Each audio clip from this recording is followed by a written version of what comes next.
वज़ीर तालीम सिंध ने महकमे में गैर ज़रूरी इंतज़ामी ओहदे ख़त्म करने का फ़ैसला कर लिया।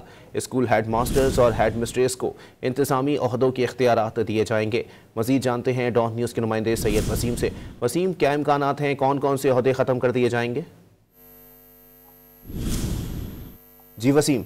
बिल्कुल, वज़ीर तालीम सिंध ने महकमे तालीम में गैर जरूरी इंतजामी ओहदे खत्म करने का फैसला किया। इस हवाले से एक जारी करदा प्रेस रिलीज में बताया गया है कि school head master head mistress को इख्तियार दिए जाएंगे। ताल्लुका एजुकेशन अफसर का इंतजामी ओहदा खत्म करने का फैसला किया गया है। निचली सतह पर इख्तियार दिए जाएंगे ताकि स्कूल बेहतर अंदाज में चल सके।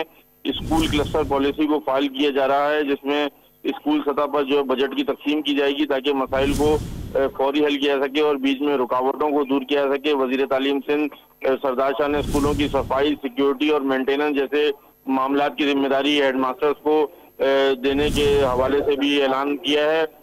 इस अमल से महकमे तालीम के अखराजात में भी जो है वो वजीर तालीम का कहना है कि कमी आएगी। जी बहुत शुक्रिया सैयद वसीम।